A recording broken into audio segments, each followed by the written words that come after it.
ఇలా కాశ్మీర్లో కొత్తగా పెళ్ళైన వాళ్ళు లేకపోతే సమ్మర్ హాలిడేస్కి పోయిన వాళ్ళు వాళ్ళందరూ అందులో రాహుల్ గాంధీ చుట్టాలు లేకపోతే అక్కడ ఉన్నటువంటి టీఎంసీ మమతా బెనర్జీ చుట్టాలు ఇక్కడ ఉన్నటువంటి కాంగ్రెస్ ప్రభుత్వంలోనే మల్లికార్జున ఖర్గే చుట్టాలు ఉంటే వాళ్ళకి తెలుస్తుంది బాధ.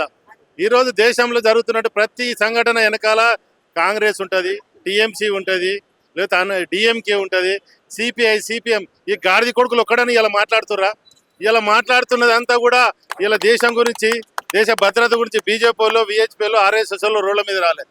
అరే నాయన ఇలా చెప్తున్నాము, వెనకటి నుంచి కూడా దేశ విదేశాల శత్రువులు కాదు భారతదేశానికి ఉన్నది ఈ దేశ శత్రువులనే ఫస్ట్.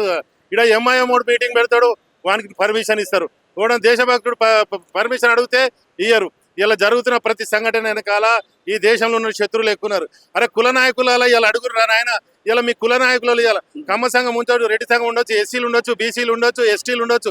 ఇలా మీరు కులం చూసి అడగలే ఆడ టెర్రరిస్టులు నువ్వు హిందువా కాదా? మహిళలకు తాలిబొట్టు ఉంటే బొట్టు ఉంటే కాల్చి చంపారు, మగోళ్ళకు పాయింట్లు చూసి మరీ చంపారు. ఇంత దౌర్భాగ్య పరిస్థితి ఏ నా కొడుకులు, ఏ కుల నాయకుడు, ఏ ఒక రాజకీయ నాయకుడు ఇవాళ రోడ్డు మీదకి వచ్చేసి వాళ్ళని ఎందుకు చంపిర్రు అమాయకులు అని చెప్పి పాకిస్తాన్ ఎదిరించే మునగాడు ఒక్కడని ఉన్నాడా?